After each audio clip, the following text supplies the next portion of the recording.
ভবিষ্য পুরাণ পর্ব 3 খণ্ড 3 অধ্যায় 3 5 এবং 6 নম্বর শ্লোকে বলা হচ্ছে এরকম করে মন্ত্র আছে, দেখেন একটু চেঞ্জ করতে পারবে না, এই বাক্যটাই রয়েছে। কি আছে? মুহাম্মাদি তিখাত শিষ্য শাখা সমন্বিত নিপশ্চাৎ মহাদেব মরুস্থল নিবাসী নমঃ। আপনাকে একটু জানাচ্ছি যে মুহাম্মদ সাল্লাল্লাহু আলাইহি ওয়াসাল্লাম কে, এটা জানতে হবে। শ্রীমদ্ ভাগবত মহাপুরাণ প্রথম খণ্ড 313 নম্বর পৃষ্ঠা। ওম অজ্ঞান হেতু কৃত মুহাম্মদ অন্ধকারনাশম। এখানে আল্লাহ রাসূলের নাম নাই, আমি কি বানিয়ে বলছি? আপনি দেখেন, আমাদের দেশের মিস্টার গান্ধীজি, আমাদের দেশের গান্ধীজি, তিনি মারা যাওয়ার আগে বলছেন, I have read a lots of biography in my life.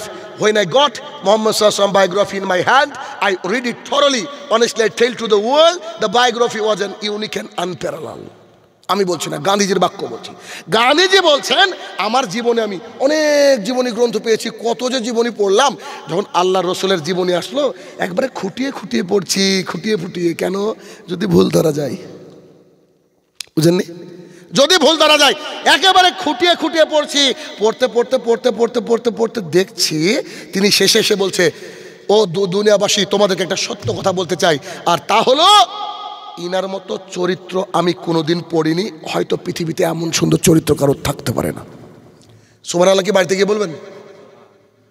কথা কি বুঝতে পারছেন আমার? কে বলছেন? মিস্টার গান্ধীজি।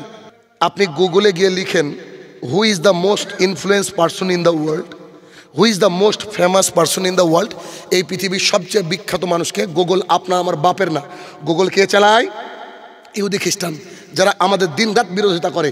এই ইহুদি খ্রিস্টানের বাচ্চারাও গুগল চালানোর পরেও কিছু করার নেই, কারণ এমনই দামি আল্লাহ রসুলকে আল্লাহ তাআলা বানিয়েছেন যে গুগল আপনাকে লিখে দেবে, হি ইজ দ্য মুহাম্মদুর রাসূলুল্লাহ সাল্লাল্লাহু আলাইহি ওয়াসাল্লাম। তিনি আর কেউ নন, তিনি মুহাম্মদ সাল্লাল্লাহু আলাইহি ওয়াসাল্লাম। কে বলছে? গুগল। খ্রিস্টানদের একজন বড় লেখক মাইকেল এইচ হার্ট, তিনি একটা কিতাব লিখছেন, যে কিতাবের নাম হচ্ছে দ্য 100, বাংলাতে এসেছে 100 জন এর মনীষী জীবনী।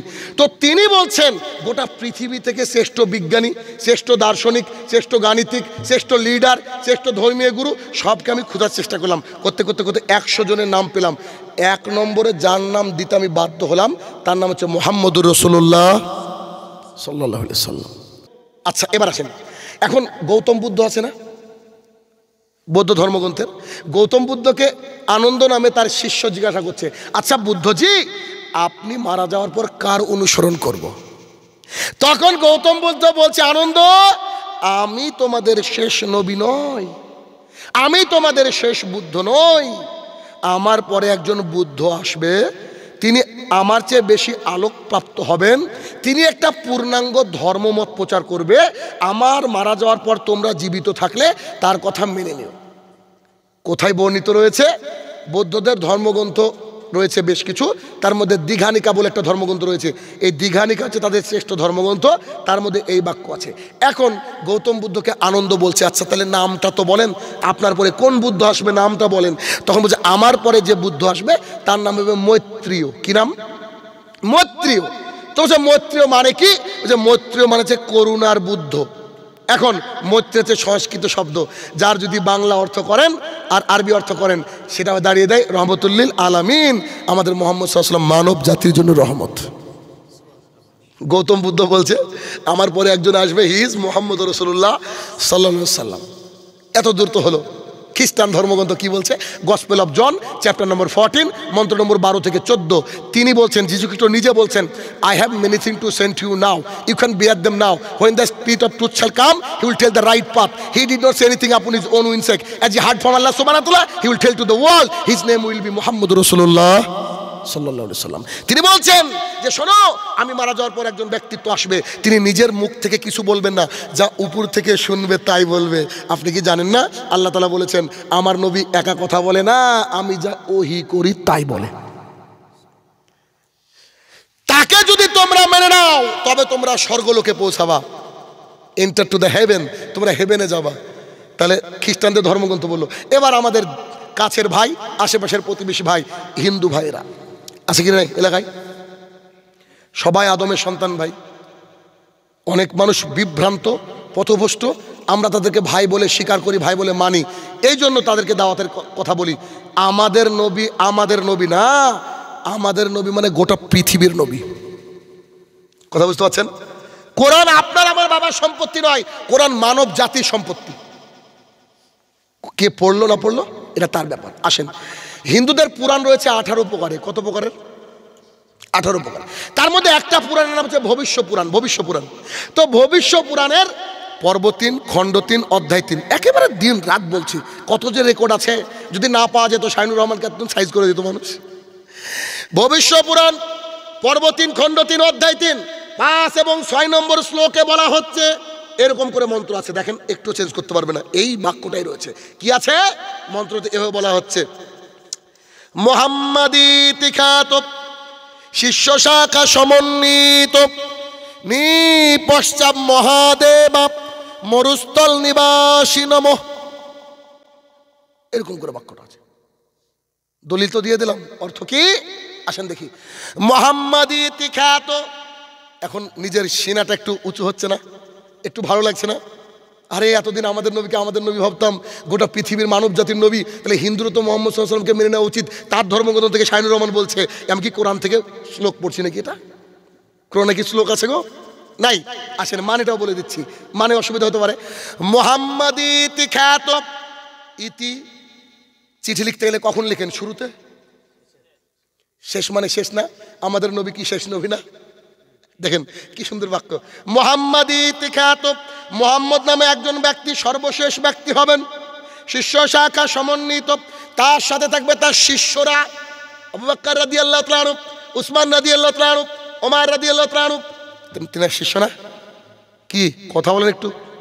শিষ্য শাখা সমন্বিত নিপশ্চাৎ মহাদেব মরুস্থল নিবাসী নমঃ। এই মহাদেব যিনি মরুভূমির মধ্য থেকে উঠে আসবেন তাকে নমস্কার। এই মহাদেব মরুভূমির মধ্য থেকে আসবেন। মরুভূমি কি সৌদি আরব কি মরুভূমি না? বুঝতে পারছেন? মুহাম্মদ সাল্লাল্লাহু আলাইহি ওয়াসাল্লামকে কেন মানবেন? আউস গ্রামের মুসলমান তো মানবে, ইহুদি খ্রিস্টান হিন্দু থাকলে তাকে মানতে বাধ্য। শুরুতে এতগুলো কথা আপনাকে কেন শোনালাম? এখানে একটা জলসার আয়োজন করা হয়েছে, দিন ইসলামের কথা বলা হবে। এখানে মুসলমান তো আসবে, পাশে যদি ইহুদি খ্রিস্টান থাকে, হি হ্যাভ টু কাম, তাকে আসতে হবে, বাধ্য সে আসবে, আসতে বাধ্য সে। কবর সবাইকে চাকতে হবে, কবরের মজা, সবাই কবরে যাবে।